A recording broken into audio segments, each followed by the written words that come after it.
Welcome to the Reparenting Daily podcast. In this podcast, we'll dive deep into reparenting, exploring tools and resources to help us through our journey. The podcast is divided into 3 sections. First is a reading. Second is a discussion of the reading, followed by a journal prompt. And the last section is a peaceful meditation for closing.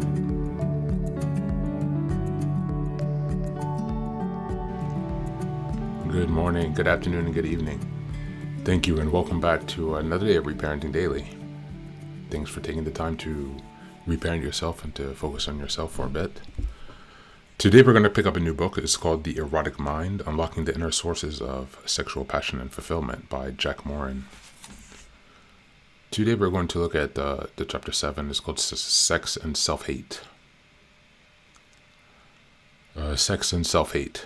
When low self-esteem fuses with high arousal, the results are the most destructive of all turn-ons. The infinitely variable scripts that shape and energize erotic life share a common goal: to affirm the value and desirability of the story's star.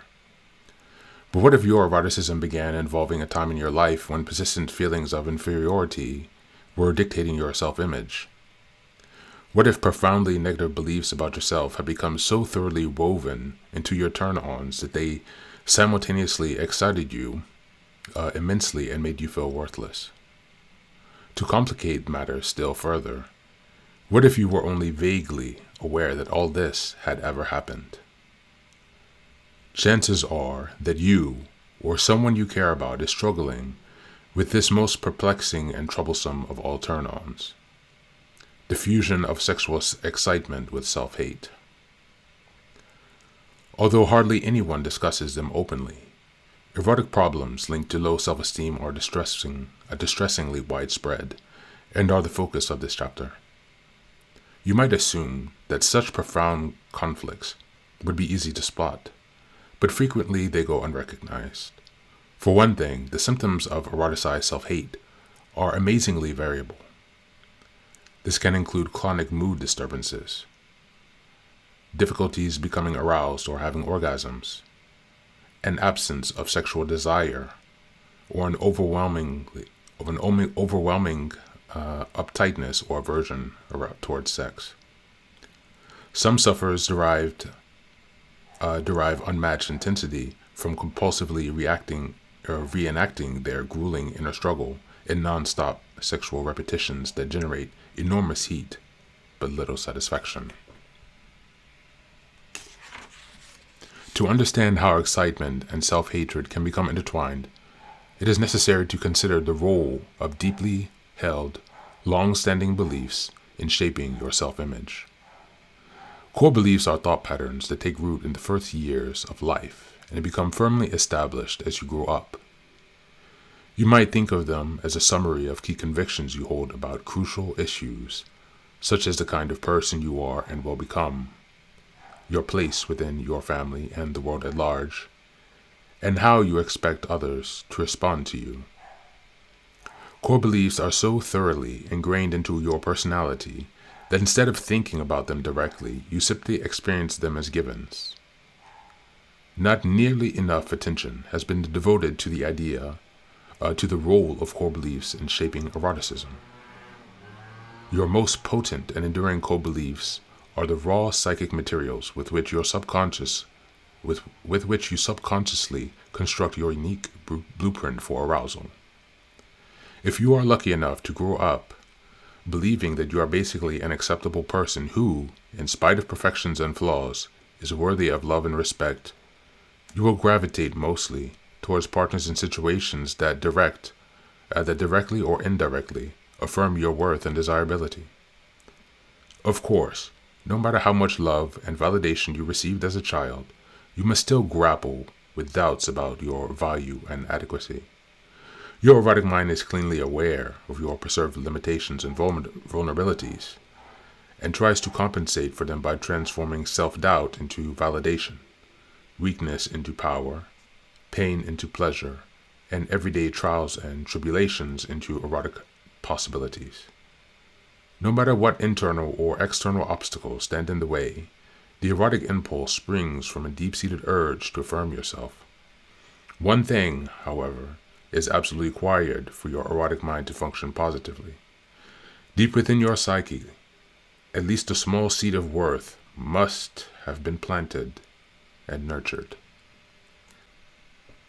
Unfortunately, a wild variety of childhood and adolescence adversities can foster such intensely negative core beliefs that the natural urge towards self-affirmation is squelched or distorted. Sometimes, for example, a chronic illness or disability, especially if accompanied by severe teasing or ridicule, can lead a child to conclude that he or she is simply too defective to ever be acceptable. If you ever observed children closely, you probably notice tremendous variation in how they respond to the inevitable challenges to their self-esteem. Some are unable to shield themselves from the slightest criticism, while others appear relatively unruffled by even ruthless put-downs. Personality differences account for some of these variations, but it is the greatest source of security if at least one parental figure unequivocally and dependably reaffirms the child's worth. Children who consistently feel nurtured, protected, and encouraged permanently internalize these parental functions as part of themselves. The memory of having been loved and supported remains a reliable source and shields against the harsh realities of life. Thank you, and that is the reading for today.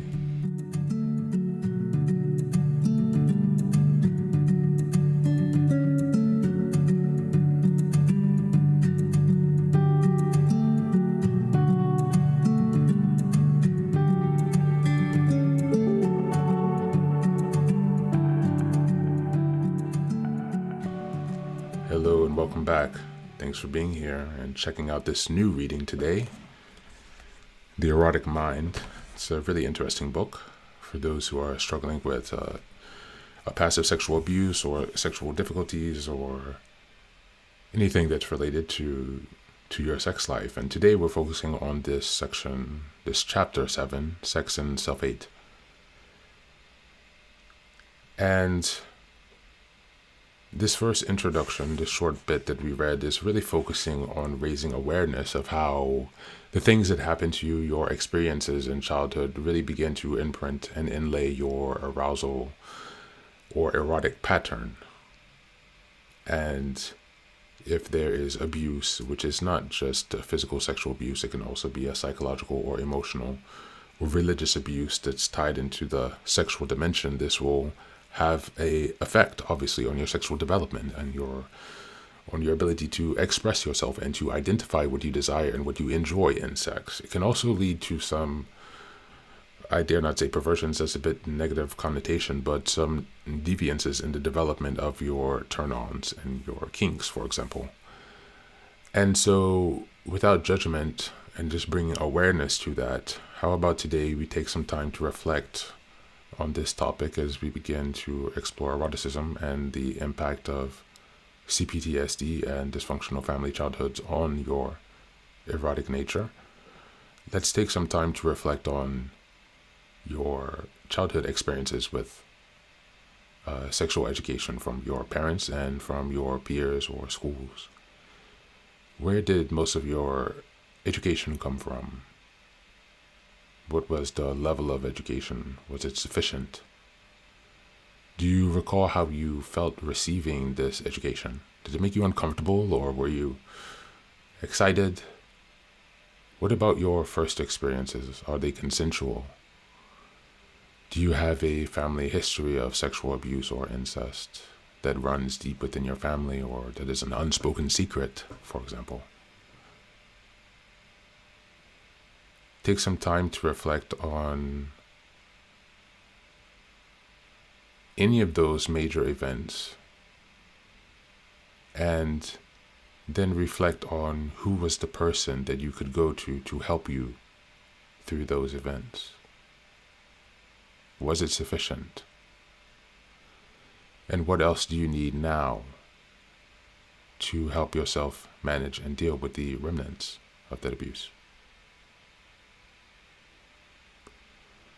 As always, this was a heavy reading, so I perhaps should have given a trigger warning for this in the beginning. I will be sure to do that in the future. But as always, take care of yourself and be well.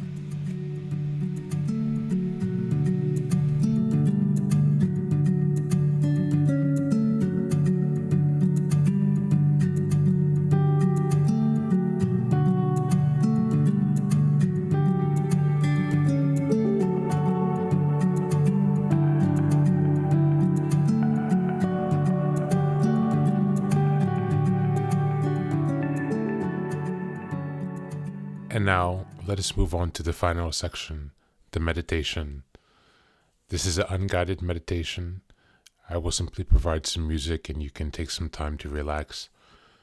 Please feel free to choose a location and a place where you feel safe and where you can be undisturbed for the next 10 minutes. You can choose to be sitting down, standing, as you like, wherever you are most comfortable. Thank you for being here and enjoy the meditation.